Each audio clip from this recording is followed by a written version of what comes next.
जंग होगी और बराबर जंग होगी। अब रूस ने भी इस जंग के अंदर कूदने का फैसला कर लिया है। ऐसी तस्वीर सामने आई हैं जिसने इसराइल के लिए एक और बड़ी परेशानी खड़ी कर दी। ये परेशानी ये है कि क्या रूस बराह रास्त इसराइल के ऊपर हमलावर होगा, तो फिर रूस यूक्रेन के महाज पर भी अमेरिका के खिलाफ लड़ रहा है, और यहाँ जब इसराइल पर हमलावर होगा तो रूस फिर एक और नया महाज खोल लेगा। लेकिन इस दफ़ा रशिया की जानिब से भी एक नई स्ट्रेटजी और प्लानिंग की गई है।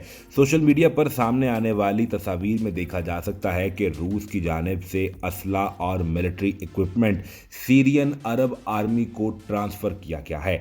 अब सीरिया का बॉर्डर इसराइल के साथ मौजूद है, तो रूस ने सारी सूरत हाल में जो वादा किया था इब्तदाई तौर पर, तो ये वादा अब पूरा कर दिया गया है। सवाल ये पैदा होता है कि इतनी बड़ी तादाद में टैंक, गाड़ियां, असला, बारूद और मिलिट्री इक्विपमेंट जो सीरियन आर्मी को फराहम किया गया है, इसे इस्तेमाल कौन करेगा? क्या यहाँ पर चीचनिया की फौजें रूस की जानिब से इसराइल के अंदर दाखिल की जाएंगी और वो इस असले को इस्तेमाल कर रही होंगी, या फिर एक दूसरी सूरत हाल भी हो सकती है? वो क्या है दूसरी सूरत हाल? को यूं समझिए कि हिजबुल्लाह की जो तहरीक है जिसे लबनान सपोर्ट कर रहा है, ये इसी पट्टी पर मौजूद है जहां शाम का बॉर्डर लगता है।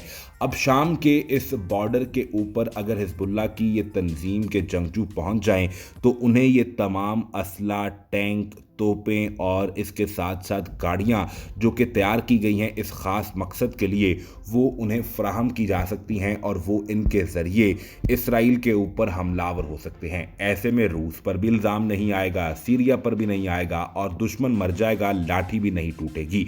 ये सारी सूरत हाल मुसलसल इसराइल को परेशान करती जा रही है। एक और मामला बहुत अहम और अहमियत का हामिल है। 17 और 18 अक्टूबर को पाकिस्तान के वज़ीर आज़म चीन जा रहे हैं, जहां उनकी रूसी सदर व्लादिमीर पुतिन और चीनी सदर से मुलाकातें भी शेड्यूल हैं। ये तीनों सदूर इकट्ठे बैठेंगे तो क्या इस सारे मामले पर बात होगी, खास तौर पर मशरिक़ वुस्ता की जंग? क्योंकि रूस और चीन पहले ही बहुत वाज़े तौर पर यह कह चुके हैं कि इस सारी जंग और लड़ाई का जिम्मेदार इसराइल है।